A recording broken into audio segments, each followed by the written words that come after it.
3 years after my wife died, her best friend called me with words that turned my world upside down. "Harold, I found something Margaret left for me. She made me promise to wait until the right moment. I think that moment is now. Don't tell your son anything. Meet me tomorrow at Tim Hortons on Dundas. Come alone. I'm glad to have you here. Follow my story until the end and comment from what city you are watching me from.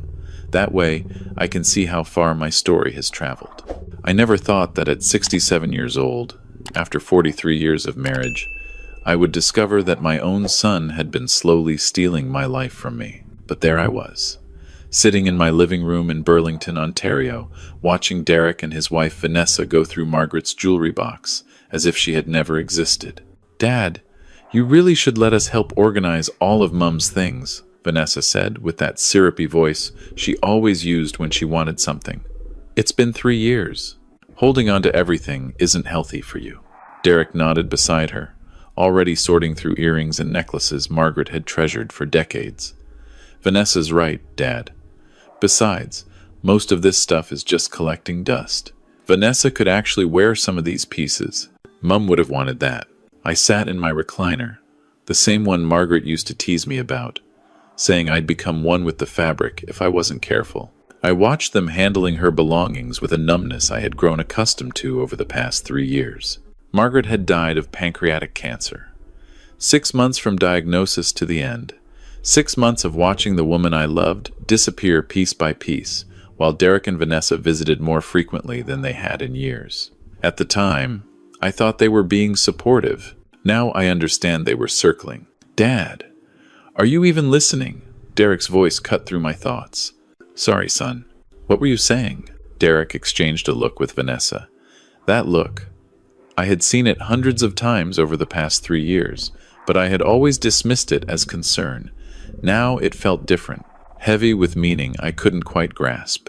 "I was saying that Vanessa and I think you should consider moving into that retirement community in Oakville, the one we showed you the brochure for.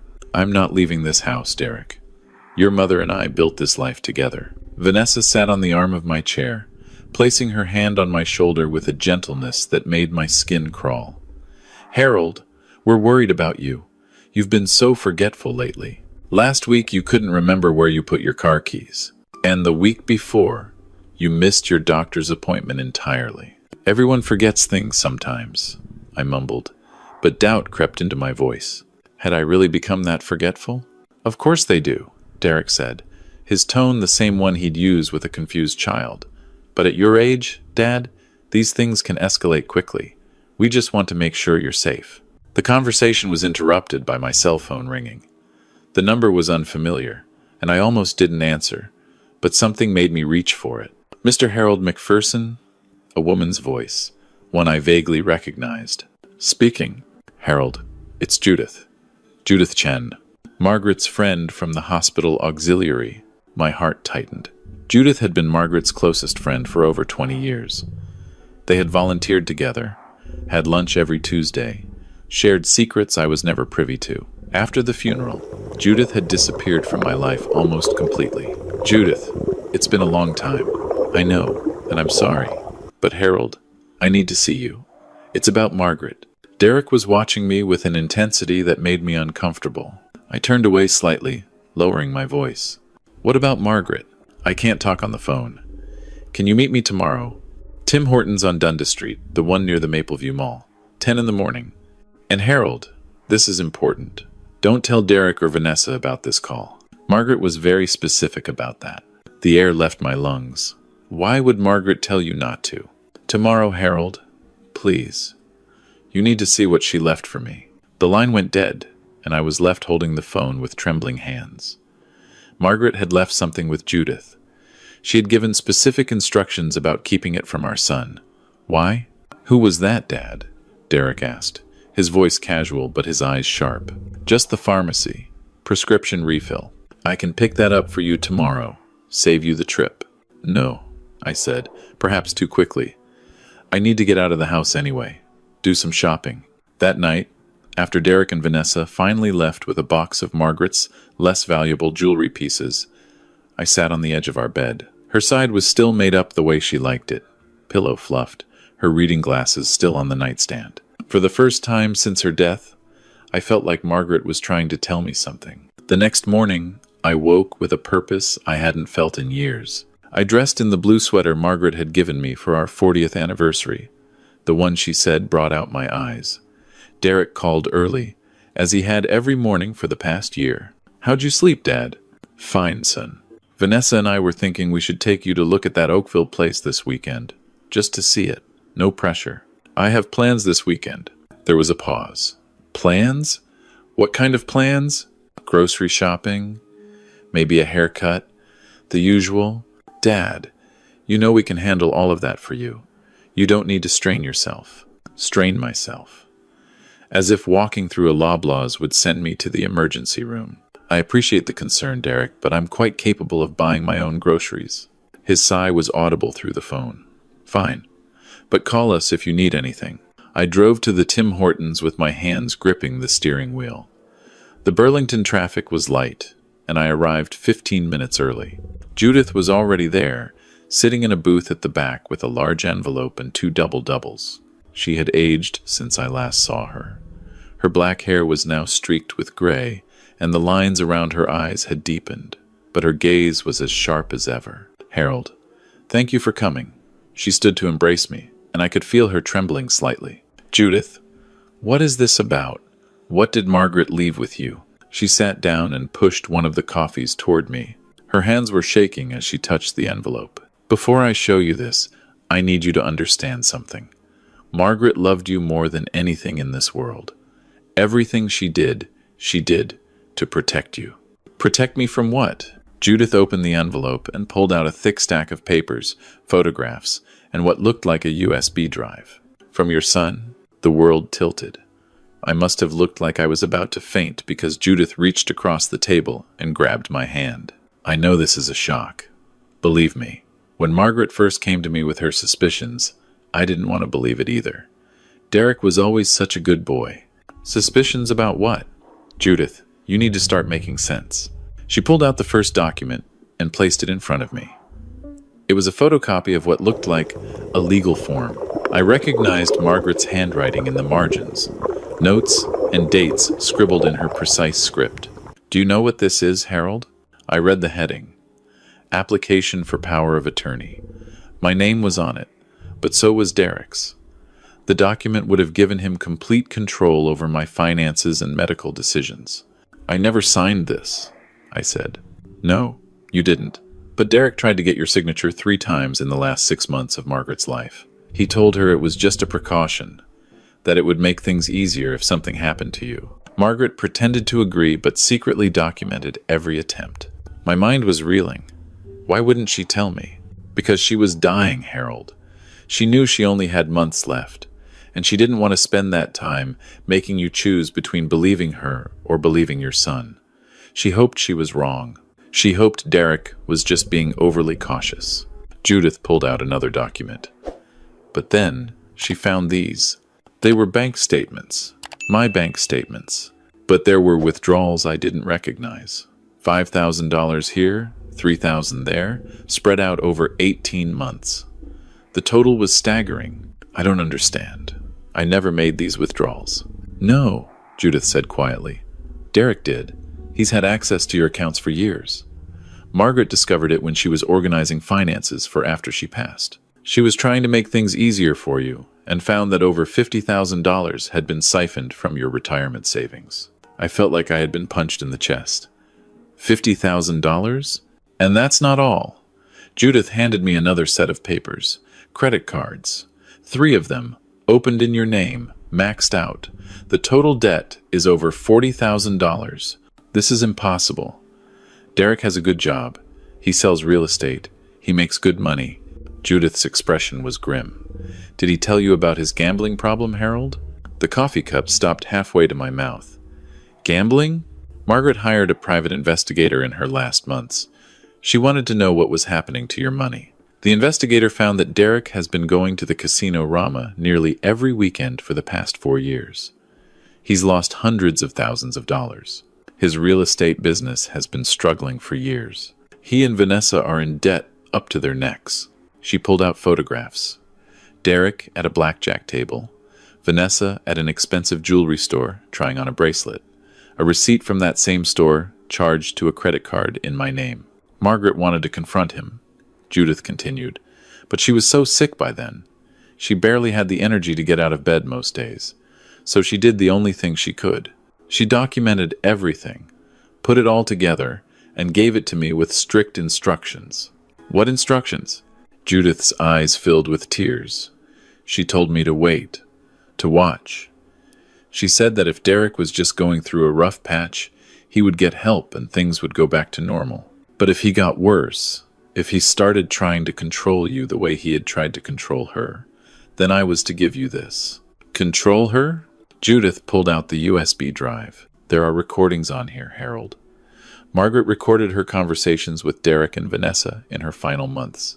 She started doing it after she found the financial discrepancies. She wanted proof of what they were planning. Planning? Judith pressed play on her phone, which was connected to the USB drive. Derek's voice filled the space between us. Mum, I really think you should talk to Dad about the power of attorney. It would just make things so much simpler when you're gone. Margaret's voice, weak but determined. I'll think about it, Derek. Don't just think about it. We need to get this done before. Well, Dad's already showing signs of memory problems. He forgot about dinner last week, remember? Your father didn't forget about dinner. You changed the time and didn't tell him. A pause. Then, Vanessa's voice. Margaret, we're just trying to help. Once you're gone, Harold is going to need someone to manage things for him. He's not getting any younger. My husband is perfectly capable of managing his own affairs. Derek again, his voice harder now. For how long, Mum? What happens when he really does start losing it? Do you want strangers making decisions for him? Or do you want family? The recording ended, and I sat in silence, my coffee growing cold. There's more, Judith said. Hours more. But the worst one is this. She played another recording. Derek and Vanessa, clearly not knowing they were being recorded. How long do you think she has? Vanessa asked. Doctor said weeks, maybe a month. And after? After. We get Dad to sign the papers. If he won't sign willingly, we'll have him evaluated. Dr. Morrison owes me a favor. A favor big enough to diagnose your father with dementia? Derek's laugh was cold. He'll diagnose anyone with anything if the price is right. And once Dad's declared incompetent, we can sell the house, access all the accounts, pay off our debts. What about your father? There are some decent facilities in North Bay. Cheap. Out of the way. Nobody will bother him there. I heard Vanessa laugh. North Bay? That's hours away. Exactly. I couldn't breathe. The walls of the Tim Hortons seemed to be closing in on me. My son, the baby I had held in my arms, the boy I had taught to ride a bicycle, the young man I had paid through university, was planning to declare me mentally unfit and ship me off to a remote facility while he sold everything Margaret and I had worked for. There's one more thing, Judith said, her voice barely a whisper. The last recording Margaret made, 2 days before she died. She hesitated. Harold, this one is different. It's Margaret speaking directly to you. She pressed play, and suddenly my wife's voice filled my ears. Weak, tired, but unmistakably her. Harold, my love. If you're hearing this, then Judith has done what I asked. I'm so sorry I couldn't tell you any of this while I was alive. I was a coward. I didn't want our last months together to be filled with anger and betrayal. I wanted to hold your hand and remember the good times. But I couldn't leave you unprotected. Our son has become someone I don't recognize. Maybe it's my fault. Maybe I spoiled him too much when he was young. Maybe we should have seen the signs earlier. But it doesn't matter now. What matters is that you know the truth. Derek and Vanessa are trying to take everything from you. They've already stolen more than you know. And they won't stop until they've put you somewhere you can't interfere with their plans. I've left Judith with all the proof you'll need. Bank records, credit card statements, recordings, photographs, everything. I need you to be strong, Harold. Stronger than I could be. I need you to protect yourself, even if it means letting go of the son we raised. Because the boy we loved isn't there anymore. I don't know where he went, but what's left is dangerous. I love you, Harold. I always have. From that first day in Professor Henderson's economics class when you dropped your textbooks all over my feet. Take care of yourself. Live the rest of your life for you, not for a son who sees you as nothing more than an inheritance waiting to happen. Goodbye, my darling. The recording ended, and I realized tears were streaming down my face. Margaret. Even in death, she was still trying to protect me. What do I do now? I asked Judith, my voice hoarse. That's up to you, Harold. But you should know that the private investigator Margaret hired is still available, and I have the name of a very good lawyer who specializes in elder financial abuse. Elder financial abuse. The words felt like a foreign language. That's what this is, Harold. I know it's hard to hear, but what Derek has been doing, the gaslighting, the financial theft, the attempts to have you declared incompetent, it's all textbook elder abuse. And it's illegal. I sat with that knowledge for a long moment. Then I straightened my spine in a way I hadn't in years. I want to see him, I said. I want to look my son in the eye and give him a chance to explain. Harold, are you sure that's wise? No. But Margaret recorded all of this because she wanted proof. If I'm going to use that proof, I need to know for certain that the son I raised is truly gone. Judith nodded slowly. Then let me come with you. You shouldn't face this alone. 3 days later, I invited Derek and Vanessa over for dinner. I told them I wanted to discuss the Oakville facility, that maybe I was ready to consider their suggestions. Derek sounded almost gleeful on the phone. That's great, Dad. Really mature of you. We'll bring some wine. They arrived at 6 o'clock sharp. Vanessa carried a bottle of wine that I knew cost more than she claimed they could afford. Derek was wearing a new watch I hadn't seen before. We sat in the living room, the same room where Margaret had taken her last breath on the hospital bed we'd set up by the window so she could see her garden. So, Dad, Derek began, leaning forward with his elbows on his knees. Vanessa and I have been looking at the Oakville place more closely. The suites are really nice. You'd have your own bathroom, a little kitchenette. And there are activities, Vanessa added. Bingo nights, movie screenings. You'd make friends. What about this house? I asked. Derek tried to look casual, but I could see the calculation behind his eyes. Well, obviously we'd help you sell it. Market's good right now. You could get $7, maybe $750 for a place like this. And that money would go toward my care? Of course, Derek said. After expenses. Real estate fees, lawyers, moving costs. You know how these things are. I see. I reached for the envelope I had hidden beneath the cushion of my chair. Before we discuss this further, I'd like to show you both something. I pulled out the bank statements first, placed them on the coffee table between us. Can you explain these withdrawals, Derek? His face went pale. What are you talking about? $50,000. Withdrawn from my retirement account over 18 months. I didn't make these withdrawals. Neither did your mother. Vanessa's hand went to Derek's arm. Harold, there must be some mistake. No mistake. I pulled out the credit card statements. 3 credit cards. Opened in my name, $40,000 in debt. Including a charge for a bracelet from Burke's that I believe you're wearing right now, Vanessa. She looked down at her wrist, then quickly covered the bracelet with her other hand. Derek stood up. Dad, I don't know where you're getting this information, but from your mother? He froze. What? Margaret knew Derek. She knew everything. The gambling, the debt, the theft. She documented it all before she died. That's impossible. Mum was too sick to... Your mother was never too sick to protect me. I pulled out the photographs. Derek at the casino. Vanessa at the jewelry store. She hired a private investigator, and she recorded your conversations. I played the first recording. Derek's voice echoed through the room, talking about getting me declared incompetent, about Dr. Morrison who would diagnose anything for the right price, about shipping me off to North Bay. Vanessa started crying. Not the calculated tears I had seen her use before, but real, panicked crying.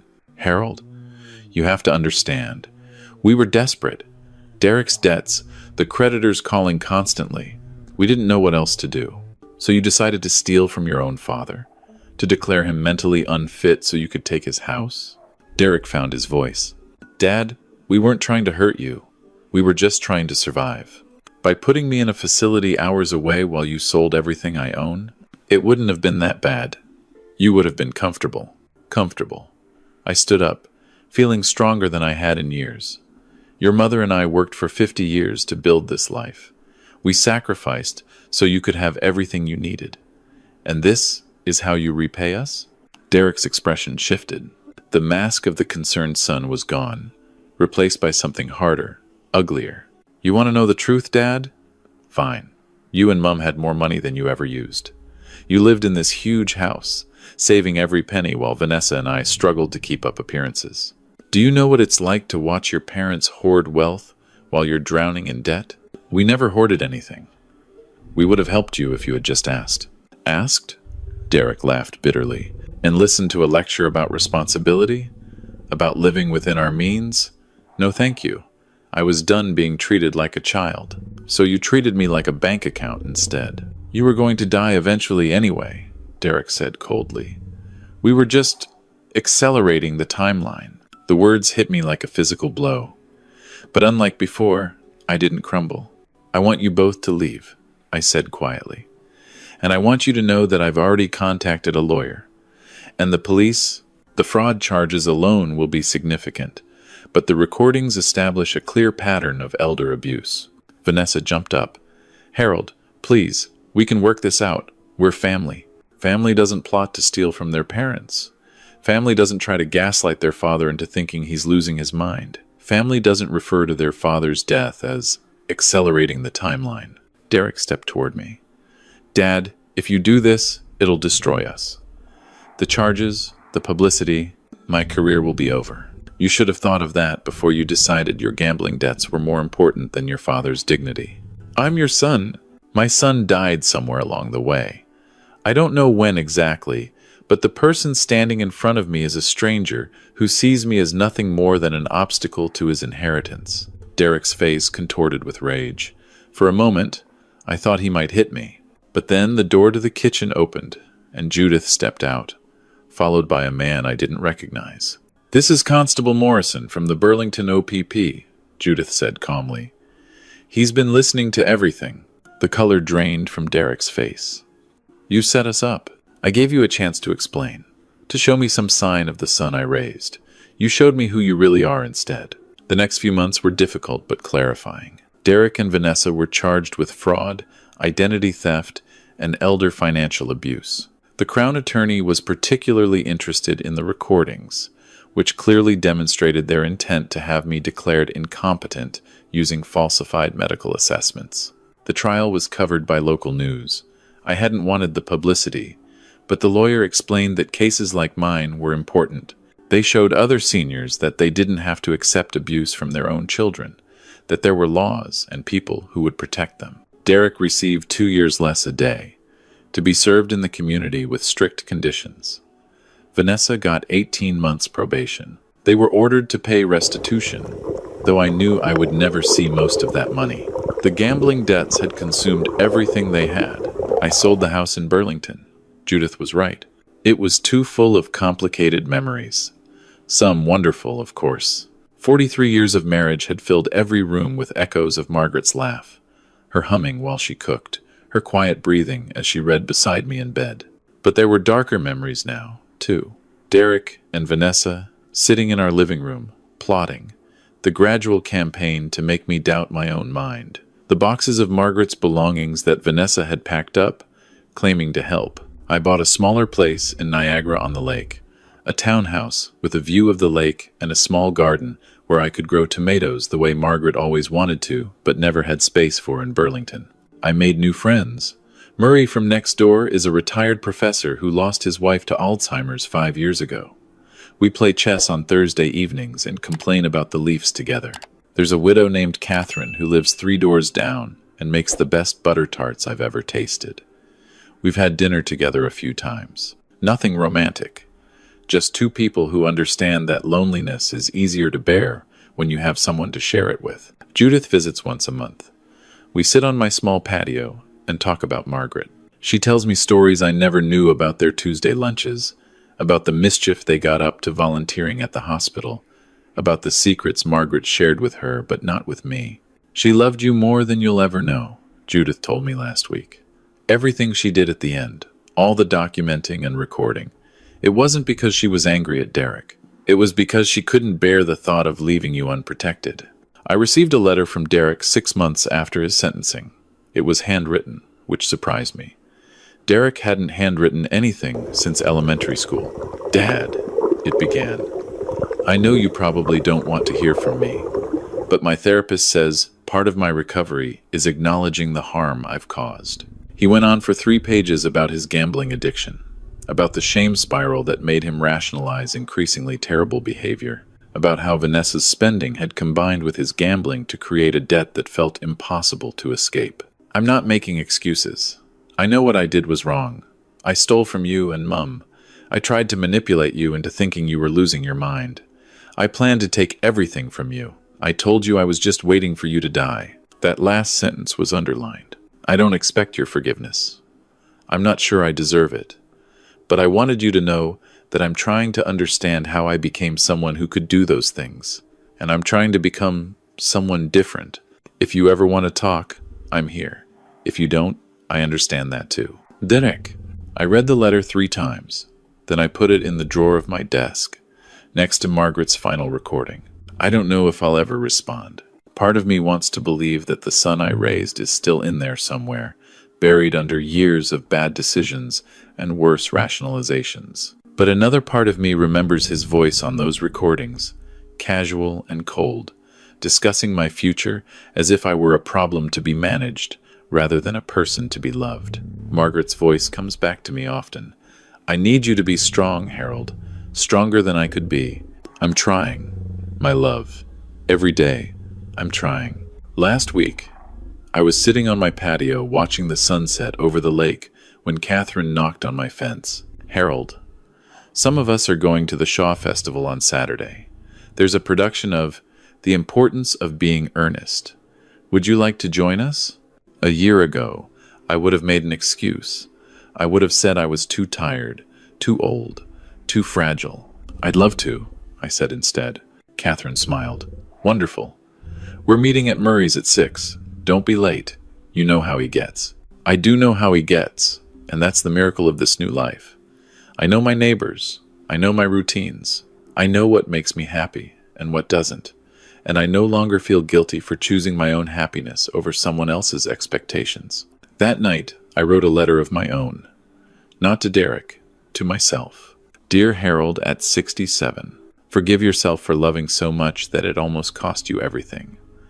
Forgive yourself for not seeing the truth until it was almost too late. Forgive yourself for still, sometimes, missing the son you thought you had. But also celebrate your strength. Celebrate that when you finally saw the truth, you had the courage to act on it. Celebrate that you chose your own life over the comfort of pretending everything was fine. Margaret saw this strength in you, even when you couldn't see it yourself.